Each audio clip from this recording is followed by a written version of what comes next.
To provide analysis on this year's BRICS Summit is Josef Gregory Mahoney. He's a politics and international relations professor at East China Normal University in Shanghai.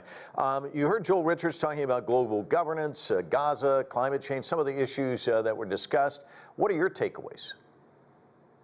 First, prior to the meeting, some experts wondered whether expansion plans would undermine the group's capacity for cohesion. And instead, with Egypt, Ethiopia, Iran, Indonesia, and the UAE joining, we saw BRICS adopting 126 commitments covering global governance, finance, health, AI, especially climate change and other strategic areas, while also taking, I think, what many did not anticipate, and that was rather strong positions on the situation in Gaza and the problems facing Iran, which seems to have caught the U.S. off guard.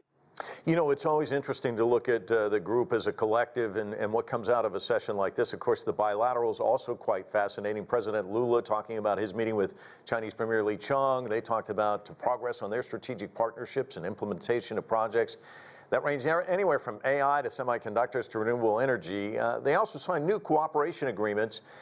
Give us a sense of how these meetings went for China. What were some of the key takeaways that you saw?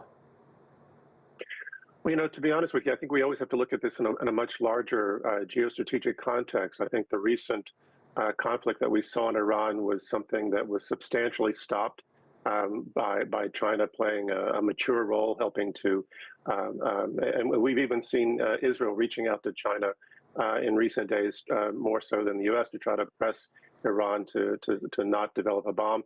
I mention this because one of the things that we had been watching very carefully with Brazil, especially, is a Lula government that has a coalition with liberal parties and has sort of hedged in its relationship with the United States. And one of the really interesting things that we saw in this meeting was Lula really embracing his Chinese guest, really pointing the finger at the White House for climate change denialism, and apparently willing to move forward with a very aggressive BRICS position, which of course has drawn a very strong response from the White House. Joseph, I'm going to cite a couple of words you threw out there: mature role, and I think that maturity also came through as China outlined what BRICS is, saying BRICS is not a block of confrontation and does not target any third country. Obviously, a message aimed at Washington. Yeah, right, and another interesting thing that Lula mentioned here was he compared it to the Cold War's non-aligned movement. I think that it's more substantial than the non-aligned movement because I think that what we're seeing is a new model for multilateralism, one that is not based on the old strategic competition model that was even at the heart of the UN, where you had superpowers aligned against each other in the UN Security Council. So I think what we're seeing is a new type of international cooperation, and certainly China is playing a leading role, and Chinese wisdom and Chinese foreign policy thought is helping to reshape this position, especially for countries in the global south, which include India, all the countries of the BRICS really, that are facing this tremendous opportunity to move forward as emerging markets, but also facing considerable risks associated with resistance from the United States, but also the disproportionate cost they face vis-a-vis climate change. Yeah, the Chinese premier also talked about establishing a China BRICS Research Center on new quality productive forces, and also the implementation of a scholarship for BRICS countries, which is also an interesting feature.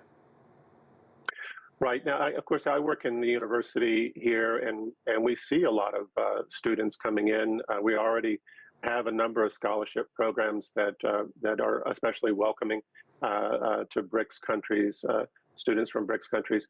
But I think in this case, specifically creating scholarships to encourage this, but also driving more research and high-level thinking on areas for cooperation.